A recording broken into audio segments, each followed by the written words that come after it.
माना जाता है कि रंग भरी एकादशी आंवले के पेड़ की उत्पत्ति से संबंधित है। मान्यता है कि आमल की एकादशी के दिन आंवले के पेड़ की पूजा करने से सुख समृद्धि की प्राप्ति होती है। इसके साथ ही भक्त पिछले जन्मों के पापों से भी मुक्ति पा लेता है। इस दिन आंवले के पौधे को लगाने व दान करने से सौभाग्य की प्राप्ति होती है।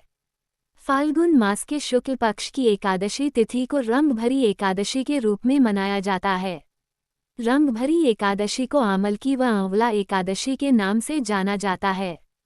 रंग भरी एकादशी के दिन भगवान विष्णु और भगवान शिव की उपासना की जाती है। ऐसी भी मान्यता है कि इस दिन आंवले के पेड़ की पूजा करने से भगवान विष्णु की विशेष कृपा प्राप्त होती है। वहीं रंग भरी एकादशी के दिन श्रीहरि की कथा सुनना भी विशेष फलदायी माना जाता है।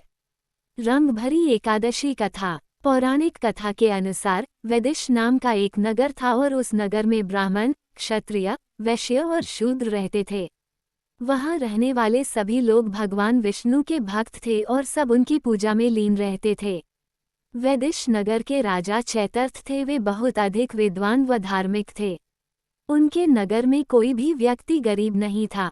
नगर में रहने वाला हर शख्स साल में पड़ने वाली सभी एकादशी का व्रत करता था।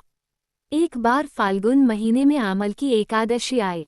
सभी नगरवासी और राजा ने यह व्रत किया और मंदिर जाकर आंवले की पूजा की और वहीं पर पूरी रात जागरण किया।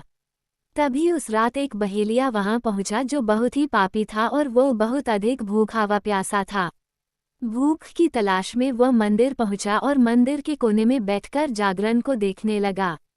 साथ ही सबके साथ विष्णु भगवान व एकादशी महात्म्य की कथा सुनने लगा। इस तरह पूरी रात बीत गई।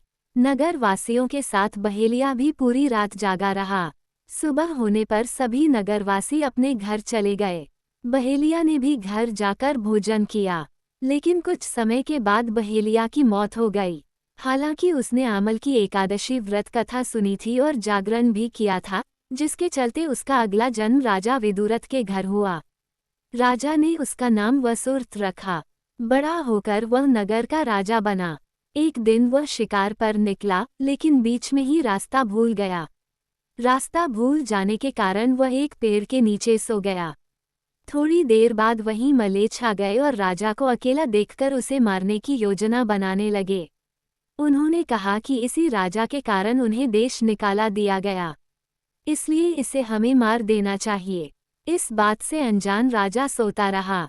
मलेच्छों ने राजा पर हथियार फेंकना शुरू कर दिया, लेकिन उनके शस्त्र राजा पर फूल बनकर गिरने लगे। कुछ देर के बाद सभी मलेच्छ जमीन पर मृत पड़े थे। वही जब राजा की नींद खुली तो उन्होंने देखा कि कुछ लोग जमीन पर मृत पड़े हैं। राजा समझ गया कि वह सभी उसे मारने के लिए आए थे, लेकिन किसी ने उन्हें ही मौत के घाट उतार दिया।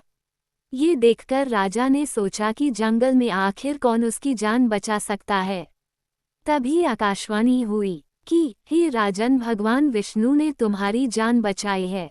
तुमने पिछले जन्म में आमल की एकादशी व्रत कथा सुना था और उसी का फल है कि आज तुम्हारे शत्रु तुम्हारा कुछ नहीं बिगाड़ पाए। इसके बाद राजा ने विधि विधान से एकादशी का व्रत करना शुरू किया।